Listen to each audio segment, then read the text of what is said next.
está bem? Todos estão bem? Tudo tranquilo, tudo em paz? Na excelência, né? Cada um tem que estar na excelência, glória a Deus. Que tempo bom, não é, irmãos? Estamos reunidos aqui, não é? Que tempo, ele é único, né? Singular, não é? Graças a Deus. Eu quero avisar você que na quinta-feira a gente começou uma nova série que chama-se Propósitos, tá bom? Uma série nova que chama-se Propósitos, e a gente vai trabalhar esse mês todo falando sobre isso. Eu aconselho até você, na quinta-feira a gente falou umas coisas muito legais, foi bem profundo assim, o que a gente falou sobre propósitos, como uma introdução. Eu aconselho até você que perdeu, tentar ver com alguém que anotou, alguma coisa assim, tá bom? Para você até entender todas as questões do que a gente vai falar aqui. Hoje, em especial na nossa manhã de consagração, eu quero falar sobre propósito firme, paz perfeita. Só que eu vou falar a parte 1 agora de manhã, a parte 2 à noite, tá bom? E eu quero começar orando com você. Glória a Deus. Dê a mão para a pessoa que está do seu lado aí, se você puder. Amém. Pai, obrigado pela comunhão, a doce comunhão do Espírito Santo. Obrigado pelo sangue de Jesus que nos fez uma família. Isso foi feito de uma forma eterna. Nós não merecíamos, mas pela Tua graça, essas bênçãos tão maravilhosas nos alcançaram, Senhor. Obrigado pelos nossos irmãos presentes aqui, ao qual nós estamos com as mãos ligadas. Obrigado pela presença de cada um, pela família, pelos propósitos que o Senhor tem, não só de uma forma individual, mas para nós todos como família, Pai. Nós te agradecemos e oramos em nome de Jesus, amém, amém. Amém, queridos. Antes de nós cearmos, então, eu quero continuar esse tema. E eu falei na quinta-feira que o propósito de Deus, se a gente pudesse traduzir de uma forma clara, ele seria a intenção de Deus sobre algo, o que Deus quer fazer, o intento de Deus, não é? Deus ele tem de fato um plano para a minha vida, um plano particular para a minha vida, para a vida da igreja, para a vida desta terra e assim por diante. Só que quando nós pensamos no plano particular de Deus, a gente precisa lembrar que Ele tem algo que eu devo fazer, é só para mim. O plano, ele é personalizado, ele chegou a mim, então eu tenho que o meu trabalho nessa vida vai ser desenrolar ou fazer revelar esse plano, o que Deus quer exatamente para a minha vida, amém? Você entende que se Deus tem para mim um chamado missionário na África, e eu insistir em ser mecânico de automóveis, eu posso ter problema na minha vida? Você entende isso? Deus não vai me matar por isso. Deus não vai ficar com raiva de mim e falar, eu vou fazer ele machucar o dedo lá na mecânica. Não é isso. Mas vai chegar um momento na minha vida que no meu coração vai existir uma frustração de não ter cumprido aquilo que Deus planejou para a minha vida. Então eu acho que você já está percebendo que é importante a gente descobrir o que Deus tem para a minha vida, para a sua vida, mas eu digo assim na particularidade, naquilo que Ele tem. Eu falei até sobre a gente ter um plano pessoal, um briefing, não é? Um script que Deus teria para cada um de nós, amém? Então a importância, irmãos, como o tema de hoje ele diz, eu estou falando sobre um propósito firme. Você manter um propósito firme, você vai ter uma paz perfeita, amém? A Bíblia fala sobre isso, porque se eu mantenho um propósito naquilo que Deus quer que eu faça, isso vai gerar paz para a minha vida. E eu deixei bem claro que se eu ficar procurando fazer outras coisas, que até são lícitas, não é pecado, mas se eu procurar fazer um outro caminho, pode ser que eu não tenha paz. Muitas pessoas não têm paz porque estão fora da vontade de Deus. Então é importante a gente manter o propósito firme. Quero ler um texto que vai ser base tanto agora para amanhã como à noite, que é Isaías capítulo 26. Isaías capítulo 26, nos versos 3 e 4. Isaías capítulo 26, versos 3 e 4, ele diz assim: Tu, Senhor, conservarás tá na revista atualizada, né? Isso. Do Senhor conservarás em perfeita paz aquele cujo propósito é firme, porque ele confia em ti. Amém? O verso 4 diz assim, ele reforça: confiai no Senhor perpetuamente, porque o Senhor Deus é uma rocha eterna. Amém? Então eu quero destacar novamente aquela primeira parte do verso 3. Ele diz assim, que o Senhor vai conservar em perfeita paz aquele cujo propósito é firme. Glória a Deus. Então você já percebeu que Deus tem propósitos para a minha vida, mas eu também tenho que ter propósitos e perseguir os propósitos que Ele coloca na minha vida. Amém? Então Deus tem propósito firme, mas você também tem que ter propósitos firmes. Perseguir aquilo que Deus está propondo para você. Amém? Então o propósito, irmãos, propósito firme, como diz esse texto aí, ele vai gerar paz. É muito bom ter paz, não é? Não é bom ter paz de espírito? É bom viver tranquilo? Então propósito firme vai gerar paz. Quem tem um propósito firme vai ter aquela paz de espírito. A paz de espírito, por consequência, ela vai gerar tantas outras coisas na minha vida, tá certo? Mas o contrário disso que eu já quero mostrar para você é justamente o que muitos cristãos infelizmente têm experimentado, que é uma instabilidade na questão espiritual. Por que uma instabilidade? São duas palavras antônimas, antagônicas, né? Instabilidade e estabilidade.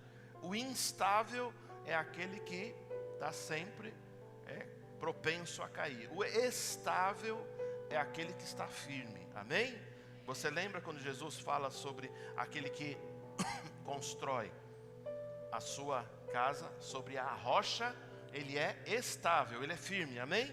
Agora aquele que é imprudente, o instável, que constrói sobre a areia, quando chegar o problema vai desabar tudo. Então Deus não quer instabilidade nos cristãos. Eu não posso ter instabilidade no meu coração. Eu não posso ser instável nas minhas decisões. Eu não posso ser instável. Por quê? Porque isso vai gerar ansiedade, vai gerar palpitação, vai gerar uma insegurança para as pessoas que estão do meu lado. Eu preciso ser firme. Tem coisas que muitas vezes, vamos dizer assim, o dia... Você já viu quando o dia está seu amigo? Você já percebeu que um dia você acorda e o dia ele sorri para você, né? Ele fala assim, bom dia, Laís. Né, Laís, já percebeu? Agora tem momentos, né? Tem dias que o dia nem fala com você. Você fala, bom dia, dia, né Marquinhos? Ele fala, não quero falar com você. Né? O dia às vezes não nos ajuda. Agora veja, quando eu tenho esses problemas no meu dia a dia, aquelas coisas que talvez tentem apagar a alegria, o espírito, o fogo, eu preciso manter a minha convicção, independente de o dia estar indo bem ou não. Se você recebe uma palavra hoje, amanhã, você recebeu hoje, e amanhã você acorda e já vem todas as coisas contra, você precisa continuar firme na palavra que você recebeu. Deus não gosta, irmãos, é sério, eu vou mostrar na Bíblia. Deus não se agrada de pessoas instáveis. Porque se eu ficar dependendo de tudo der certo na minha vida, eu não caminho. Paulo, ele disse assim, irmãos, não que eu tenha alcançado já, mas uma coisa eu faço, esquecendo-me das coisas que para trás ficam. O que ele faz? Ele diz, eu prossigo, olho para frente, prossigo para o alvo. Ele está sendo firme. Então você precisa entender que instabilidade vai gerar grandes problemas para você e para sua família. Agora Deus, Ele quer que você seja estável. Ele quer que você experimente da estabilidade. Você seja firme. Firme nos propósitos. Aquele que nós lemos. Propósito firme, um propósito estável, vai trazer o quê? Segurança. Então por isso que eu venho para a igreja, eu não preciso estar sentindo nada. Eu não preciso ter meu coração, hoje eu estou com vontade de adorar. Não é isso. Eu venho porque eu sei que aqui é um ambiente profético, é um ambiente de adoração. Eu vou encontrar irmãos. Não é? Eu não espero os meus sentimentos me sinalizarem. Quem espera sentimentos sinalizar é instável. E o instável não vai muito longe. Você precisa encontrar no Senhor a sua estabilidade. Você precisa ser firme nas decisões. Eu falei que isso pesa muito para os homens, não é? Principalmente o homem da casa. Ele precisa ser firme, ele precisa ser estável. Ele não pode estar pensando um dia numa coisa, outro dia em outra. Ele precisa ser firme porque algumas coisas vão se estabelecer, vão ser reveladas com a firmeza de propósito. Amém, irmãos? Amém? Glória a Deus. Aleluia. O propósito firme, irmãos, ele indica que você está confiando em Deus. Confiar em Deus, a Bíblia diz, eu vou ler um texto daqui a pouquinho, mostra que a nossa confiança, a nossa fé tem que ser saudável. Porque existe fé que não é saudável, é uma fé meio devagar, uma fé meio doente. Por incrível que pareça, você pensar dessa maneira, porque a Bíblia fala que nós temos que ser sadios na fé. A nossa fé ela tem que ser firme, ela tem que ser constante, amém? Então, uma confiança em Deus indica que você tem uma confiança saudável. Se você tem uma promessa de Deus, quem tem promessa de Deus aqui? Eu tenho também promessas de Deus. E você sabe que se você tem promessa de Deus e algumas não cumpriram, você pode confiar, Deus é fiel, irmãos. Ele cumpriu, Ele prometeu, Ele há de cumprir na sua vida, amém? Deus não é mentiroso, Ele é verdadeiro, aquilo que Ele disse, Ele vai cumprir. Então você pode confiar, se Deus prometeu, Ele pode fazer, e Ele vai fazer de uma forma infinitamente mais, como nós cantamos aqui. Por isso que eu falei na quinta-feira, não é? Que quando eu tenho um propósito firme, eu aprendo a descansar. Amém? Porque eu posso descansar. Então, o que nós temos vivido hoje, eu não quero que seja a sua realidade, mas o que nós temos vivido hoje é que muitos dos cristãos vivem num engano e acham que estão com Deus, mas não estão. E eu vou mostrar na Bíblia para você. E não, muitos cristãos vivem em engano porque eles vivem na instabilidade que eu acabei de dizer, não é? Você já viu uma pessoa dizer assim, Deus falou comigo? Então a pessoa fica toda firme, né, toda forte, se enche de alegria. No dia seguinte, ela já arrefece aquilo. Aí a gente pergunta, o que aconteceu? Não, Deus me falou outra coisa. Eu não consigo entender um Deus que fala algo para você e no dia seguinte fala outra coisa. Eu não consigo entender Deus comunicar algo no seu coração e depois de um tempo Ele fala, não é bem assim, mudei de ideia. Deus não é assim. Então cristãos vivem em verdadeiro engano. E eu já vi, como eu disse para você, eu falei na quinta-feira, muitas pessoas entraram nessa casa e tinham um potencial maravilhoso, mas um espírito de engano as levou a dizer assim, Deus falou comigo, Deus falou comigo. Eu não estou falando que Deus não fala com você, mas eu disse as formas, eu disse as 10 maneiras, não é como Deus fala, como deixamos bem claro para as pessoas não caírem em engano. Eu lembro que a gente estava fazendo, o ministério estava nos transicionando de Pinheiros para cá, e eu lembro que a gente foi feito com bastante tranquilidade, com parcimônia. Eu continuei trabalhando na igreja de Pinheiros e tudo foi feito com muita sabedoria. Mas eu lembro que havia um casal que aparentemente eles tinham o coração ligados a nós. E eles disseram assim, Pastor Paulo e Salete, onde quer que fores, nós iremos.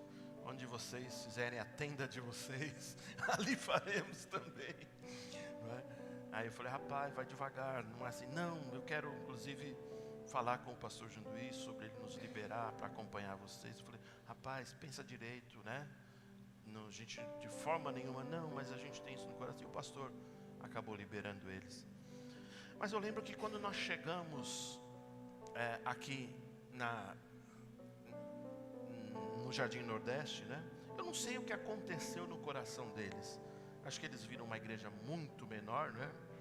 Algo começando, uma obra começando. E eu lembro que ele esperou ainda uns dias. Aí ele me chamou para almoçar. Ele falou assim: desculpa, o senhor falou conosco outra coisa. A gente não vai mais acompanhar você. Aí eu falei assim: que engano é esse, né? Que engano que as pessoas às vezes mergulham e acham que é Deus que está falando, né? Eu não preciso te contar o final da história, mas eu só quero te mostrar que nós não podemos cair no engano. E como eu não caio no engano? Me firmando naquilo que a palavra está dizendo. Propósito firme. Então você precisa entrar num nível de palavra e de maturidade onde os sentimentos já não mexam com você. Eu falei para alguns irmãos aqui: quando você estiver com dor, não é para faltar no culto, é para vir no culto, porque no culto é lugar de cura. Amém? Eu não senti no meu coração, não preciso sentir mesmo, porque eu não ando por vista, eu ando por fé. Amém? Então eu preciso aprender a me mover dessa forma. Amém, queridos? Então, Deus não é um Deus de confusão. Coloca um texto aí que está em 1 Coríntios capítulo 14, no verso 33. 1 Coríntios 14, verso 33. Diz assim: porque, que diz lá, irmãos? Porque Deus não é Deus de confusão, e sim de paz, como em todas as igrejas dos santos. Amém? Deus não é Deus de confusão. Não existe, não venha me falar que Deus falou com você. Não venha me falar que Deus falou com você se houver confusão naquilo que você está falando. Por quê? Precisa haver uma sequência, uma lógica, um crescimento, algo que vai avançando, algo que vai se estabelecendo, algo que é feito com parcimônia, com inteligência. Deus não faz as coisas, nós falamos aqui na quinta-feira, Deus não faz coisas atropeladas. Deus não faz, Deus não decide coisas, não, amanhã que eu estou indo para a África do Sul. Não, falou comigo, é amanhã, eu tenho que pegar o avião. Mas não existe isso. As coisas não são assim, irmãos. Então nós temos que ter uma fé firme. Veja, Tito capítulo 2, eu queria que você abrisse, os meninos aí da mídia abrissem na nova tradução da linguagem de hoje, NTLH, Tito capítulo 2, verso 2. Você está comigo ainda? Na NTLH diz assim, ensine os mais velhos. Quem é mais velho aqui? Levanta a mão. Os mais velhos são os mais maduros. Tá certo? Não quer dizer que os jovens não tenham que ter essa bênção, não é? Mas os mais velhos a serem o quê? Moderados. O que está escrito lá? Sérios, prudentes e firmes na fé. Ou em outras traduções, sadios na fé. Tá certo? Continuando. No amor e na perseverança. Então os mais velhos, eles precisam alcançar isso. É feio, desculpa eu falar assim, tá bom? É feio a gente ter cabelos brancos, barba branca, chegar numa certa maturidade e ser ainda um menino inconstante, cheio de emoções, na flor da pele. A gente está retomando as nossas reuniões do confraria, não é? Confraria dos homens, confraria é o departamento dos homens da igreja. Nós vamos fazer, já tem até na agenda algumas programações. A gente vai ter um churrasco aqui. Os nossos movimentos vão se chamar só para homens, né? Então a gente não quer ver nenhuma alma feminina por perto, senão Deus vai pesar a mão, né? Estou brincando, é brincadeira do pastor. Mas uma das coisas que a gente fala no confraria, e eu sempre falei nas nossas reuniões, é que o homem, tanto o homem já casado, pai de família, mas tanto quanto os mais novos, eles precisam desenvolver uma maturidade espiritual. Nós não podemos, homens, estou falando com os homens agora, nós não podemos ser uma flor ou um poço de emoções. Homem segura a onda, amém? Homem, ele é mais forte, não é que ele é duro, insensível, não é isso. É porque o homem tem que segurar as emoções. Irmãos, Se você entender isso, os homens muitas vezes eles entram numa quietude, e às vezes se faz até um meme sobre isso, que ele está na caixinha dele. Mas o homem, ele sabe que ele precisa da caixinha dele para administrar algumas coisas. Ele sabe os turbilhões que passam na sua cabeça. Os homens estão entendendo o que eu estou falando.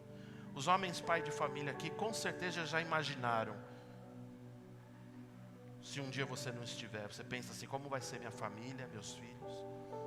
Será que eu estou fazendo as coisas certas para deixar?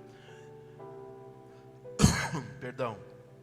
O homem, ele precisa ter as suas emoções controladas. Ele precisa ser firme. Ele não pode chegar numa certa idade e ele ser tão instável que ele seja assustador. Na verdade, uma instabilidade no homem vai deixar ele assustador, porque se espera de cabelos brancos, de barba branca, um homem tranquilo, um homem que fale até menos, porque ele sabe que os seus conselhos são tão ricos, que se alguém quiser, vem perguntar a ele. Eu estou entrando nessa fase, não da andropausa, mas acho que também, eu estou não sei, o homem não menstrua, né? Glória a Deus. E nem para de menstruar, mas a andropausa, não se escandalize não, por favor. A andropausa é alguma coisa bem interessante, que a gente vai entrando numa série de questões, até não da nossa existência, porque nós somos cristãos, sabemos de onde viemos, sabemos para onde vamos, porém, uma maturidade vai sendo impregnada na nossa vida, não é verdade? Não é assim, Jorlan? Não é assim, Ademania? A gente vai entrando num nível, não é? Então a gente não se preocupa muito com as pessoas. Então, se as pessoas querem conselhos, elas que nos busquem. Porque a gente tinha um tempo que a gente dava, dividia, a gente colocava a boca no trombone, né? Como se diz, né? Mas chega um tempo que você percebe que você precisa estar mais introspecto. Você precisa acertar mais. Você precisa que as suas ações abençoem verdadeiramente a sua esposa e seus filhos. Um pastor de igreja pensa muito sobre: eu quero trazer palavras que realmente abençoem vocês. Faz muito sentido para mim as palavras, mas eu quero que faça para você. E eu preparando as mensagens, porque ontem eu fiquei no sábado ouvindo o Senhor para Ele falar comigo. Eu falei: Senhor, abençoa o povo, mas que eles entendam, que eles vão além da minha voz, que o Espírito comunique ao coração deles. E um pastor se preocupe, e eu me preocupo verdadeiramente por você. E nós temos uma lista, eu tenho uma lista agora que eu levo em casa, do nome de todos vocês. E eu também fico pensando, se um dia Deus me tirar daqui, se um dia eu faltar, eu fico pensando: será que eu terei cumprido o meu propósito? Terei feito aquilo? Por isso que nós homens precisamos, quanto mais a idade vai chegando, a gente precisa ter uma tranquilidade. Eu e a Sá, a gente tem uma vida tão boa. Eu amo demais a minha esposa, meu filho, a minha filha lá longe. Meu genro eu não gosto muito dele não, mas brincadeira, Renato, eu estou zoando. A minha neta e a outra neta que está chegando. Glória a Deus. Eu lutando, a minha família é uma bênção, é muito bom. Só que a gente precisa pensar que além dos laços familiares, a gente precisa deixar alguns legados. Você entende isso? A gente precisa transmitir coisas para as pessoas. Então a gente precisa entrar num nível de maturidade. Pastor, isso só serve para os homens? Não, serve também para as mulheres. Você precisa, mulher, entrar num nível de maturidade, tranquilidade. Amor, a gente briga em casa? Não briga mais, né? A gente parou semana passada, não foi? Graças a Deus, não foi bem. A gente parou totalmente, semana passada foi a última. Ela me deu um tapão, eu dei uma rasteira. Brincadeira, a gente não faz isso não. Eu simplesmente amarro ela no tronco. Quando ela está muito irritada, eu falo: fica orando em línguas. Ela fica amarrada lá. Quando ela calma, eu solto. Brincadeira, você sabe que eu não faço isso. Mas a gente vive numa paz, numa tranquilidade. A gente tem uma harmonia tão grande. E e nada consegue, vamos dizer assim, para você não achar que eu já alcancei a perfeição, quase nada tira a nossa paz. É verdade ou não é? É verdade, amor? Eu estou mentindo? Quase nada. Se você entendesse essa sabedoria e pegasse isso para sua família, você não brigaria mais com sua esposa. Você entraria num nível de harmonia tão grande, tão maravilhoso. Você ia falar, meu Deus, porque a gente não descobriu isso antes. Mas é bom estar nas montanhas, não é? Maravilhoso. Mas é bom estar com vocês também, do mesmo jeito. A gente está nas montanhas, mas está pensando em vocês. E a gente está pensando, Laís, em alugar uma rocha. Uma rocha não, uma caverna no meio da rocha, assim. Legal, né? A gente vai viver como Fred e a Vilma.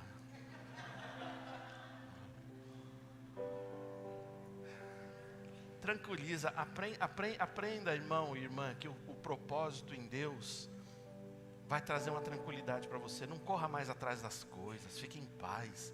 Não corre mais atrás de dinheiro. A gente fala as bênçãos vão me perseguir, mas a gente fala só da boca para fora. Confie em Deus, fique tranquilo em Deus, viva o melhor de Deus. Um propósito firme agrada a Deus. Um propósito firme vai agradar a Deus, uma tranquilidade no teu coração. Por isso que o texto fala, ensine os mais velhos a serem moderados. Irmãos, sejamos moderados. Não fica mais nervoso, não fala palavrão, não faz caras e bocas, não faça uma cara de mal, não se transforme, não fique encapetado. Porque alguns homens são tristes, tem um namoro com Deus, mas tem quase um casamento com o diabo. Ensine os homens, sejam moderados, entra numa moderação. Seja sério, seja prudente no falar. Não tome decisões rápidas. Se alguém te der uma decisão rápida, fala assim, não, vou pensar. Não, se pensar vai perder a promoção, pois perca a promoção. Nós não somos movidos, não devemos ser movidos pelas emoções. Então ele fala, sejam firmes na fé ou sadios na fé. Amém? Então, seja sadio na sua fé, na fé que você professa. Tenha saúde na fé, no amor e na perseverança. Meus irmãos, a firmeza de propósito, ela vai trazer tantas coisas boas para você e para sua família, tanta tranquilidade. Então, eu quero só te dar um exemplo de uma firmeza de propósito. Imagina assim, Deus te colocou nessa igreja, amém? Entende isso? Um dos propósitos de Deus, que não seja específico, eu falei isso na quinta, é um propósito como que geral. Deus te colocou nessa igreja, te plantou nessa igreja, persiga esse propósito, não se afaste dela. É aqui que Deus vai fazer as coisas acontecer, é aqui que Deus vai fazer você crescer, é aqui que Deus vai te abençoar. E repare, é daqui que Deus vai te enviar, porque esse lugar, não é uma tenda só para a gente ficar tendo comunhão e fazer um churrasco. Vai ter um momento que a gente vai falar assim, irmãos, estamos te enviando. Acredite, fique firme num propósito. O congregar é algo tão poderoso, se você entendesse. Algumas coisas já teriam sido estabelecidas na sua vida, se você tivesse já tido essa revelação, de perseguir um propósito firme, de congregar e não falhar. Hebreus capítulo 10, verso 35. Eu quero ler até o 39 na revista atualizada, tá bom? Hebreus capítulo 10, verso 35.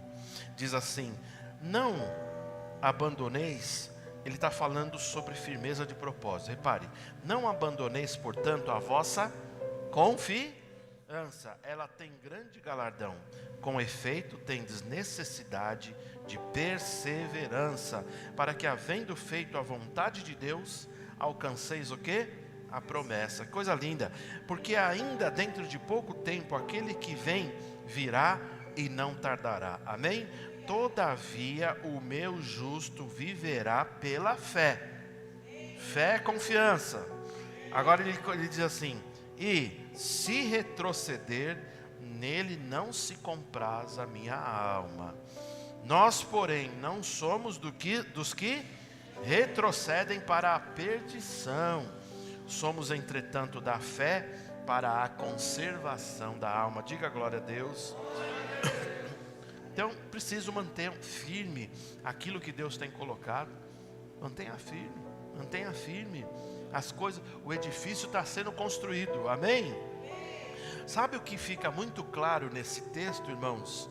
É que Deus, Ele não tem prazer em quem retrocede. Eu vou até deixar um pouquinho mais pesado. Deus não gosta de gente que volta para trás. Deus não gosta de gente que aborta os planos dele. O bebê está crescendo, mas tem um aborto. Lucas, capítulo, agora na NTLH, Lucas capítulo 9, verso 62. Você nunca leu esse texto, eu vou ler para você agora. Você nunca leu esse texto. 9,62 da NTLH, diz assim, ó. Quem começa a arar a terra e olha para trás, não serve para o reino de Deus. Pesado, né? Pesado, mas nos traz um alerta. Eu preciso começar a arar a terra. Qual que é a ideia aí de arar a terra, irmãos? É a lavoura, certo? Arar a terra. O arado, eu sei que ele é espécie de uma lâmina em forma de roda e ele fica como que na diagonal. Você segura ele e ele fica como na diagonal. Então existe o arado que você puxa e empurra. Tem um que animais puxam, não é? Mas o que ele faz? Ele vai fazendo sulco na terra para que possam ser plantadas as sementes. A ideia aqui é justamente essa. Quem coloca a mão no arado, repare, é um equipamento interessante. O arado ele é assim, só que ele tem a roda do meio aqui assim, porque ele faz o sulco na terra. Porque se ele for retinho, ele só vai fazer cosquinha. Ele faz um sulco na terra. Aí ele diz assim: se você começou a arar a terra e olhou para trás, fica tudo torto o sulco. Meu Deus, você precisa manter a referência do reino. Você precisa manter a referência de quem está lá na frente. Se eu começar com o arado e fizer assim, aí eu faço assim, ó. Eita, estragou tudo o negócio. Deixa eu ler um comentário aqui de um estudioso que chama-se David Brown. Ele diz assim: assim como a lavoura requer um olhar atento ao sulco a ser feito na terra, e é arruinado no instante em que alguém se vira, assim ficarão aquém da salvação aqueles que perseguem a obra de Deus com uma atenção distraída, um coração dividido.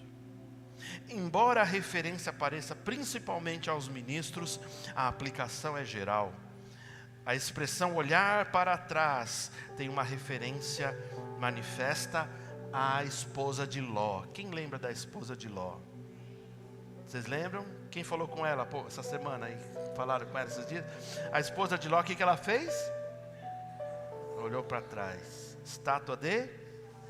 Então, a referência, a expressão olhar para trás tem uma referência manifesta à esposa de Ló. Está lá em Gênesis capítulo 19, depois você vê. Não é um retorno, repare, não significa um retorno real ao mundo, mas uma relutância em romper com ele. Interessante. Então a gente não quer, muitos não querem voltar para o mundo, mas relutam muitas vezes em romper totalmente. O carnaval está chegando aí, viu, gente? O carnaval está chegando. Não sei se você lembra, nós somos cristãos. Nós não pulamos carnaval e nem fazemos alusões a esta festa. Carnaval é o melhor tempo para a gente se retirar, estar em família, estar em consagração, estar em adoração. Amém? Não faz sentido um cristão vir à igreja e pular carnaval. Isso é brincar de ser cristão. Deus olha com pesados olhos para essa situação. Então é crucial que a gente se mantenha firme e inabalável no propósito para o qual Ele nos chamou. Deus honra muito e Ele vai te honrar muito se você seguir o propósito até o fim. Amém? Glória a Deus. E nunca nos esqueçamos, irmãos, que a gente persegue um propósito, porque propósito, né, pastor Roberto? Ele se cumpre. ele vai se cumprir, algo vai ser cumprido. Eu estou perseguindo algo, pode não ter acontecido ainda, mas vai acontecer, né? Então, a gente está perseguindo algo que vai acontecer. Sabemos que no mundo espiritual já aconteceu. Então, Deus, Ele não vai falhar em cumprir aquilo que Ele prometeu a você.